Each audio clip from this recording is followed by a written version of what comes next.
উনি এখানে বলছেন, আমি বুঝলাম যে মুসলিমদের সামাজিক ও সাংস্কৃতিক অবক্ষয়ের একমাত্র কারণ হচ্ছে জীবনের মূলমন্ত্র হিসাবে ইসলামের শিক্ষাকে গ্রহণ করা থেকে ধীরে ধীরে দূরে সরে যাওয়া।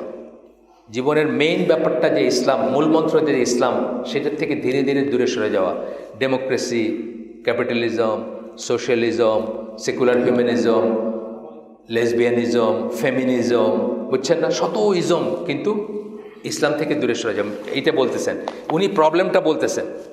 আমি বুঝলাম যে মুসলিমদের সামাজিক ও সাংস্কৃতিক অবক্ষয়ের একমাত্র কারণ বলতেছেন হচ্ছে জীবনের মূলমন্ত্র হিসাবে ইসলামের শিক্ষাকে গ্রহণ করা থেকে ধীরে ধীরে দূরে সরে যাওয়া। ইসলাম যদিও তখনও ছিল, কিন্তু তা ছিল আত্মাবিহীন একটা কায়ার মতো। কখনকার কথা বলতেছেন? 34 সালের কথা বলতেছেন, যে ইসলাম ছিল কিন্তু আত্মাবিহীন কায়ার মতো, মানে যা শরীরটা আছে, ভিতরে কোনো প্রাণ শক্তি নাই, কোনো স্পিরিট নাই, কোনো চালিকা শক্তি নাই, কোনো প্যাশন নাই, কোনো ভাল্লাগা নাই, কোনো ভালোবাসা নাই, কোনো আর্জেন্সি নাই ভিতরে।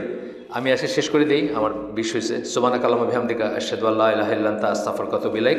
আমরা যে শুনলাম তার ভিতর ভালো কিছু শুনে থাকলে সমস্ত প্রশংসা আল্লাহর, খারাপ কিছু শুনে থাকলে সমস্ত ব্যর্থতা আমার, এবং সেটা শয়তানের তরফ থেকে।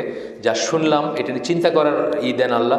ইনশাআল্লাহ আমি যদি সিলেটে বেঁচে থাকি আর সিলেটে আগামীতে হালাকা করি, তাহলে অনওয়ার্ড করব। আজকে যেখানে শেষ করলাম সেখান থেকে করব। ক্রান্তিলগ্ন ইসলাম আমি এটার নামকরণ করছি। এটারই আমি হয়তো 1 নম্বর পড়বো, আজকে গেল 2, 3, 4, 5 করার চেষ্টা করব। আসসালামু আলাইকুম রহমতুল্লাহ বারাকাতুহু।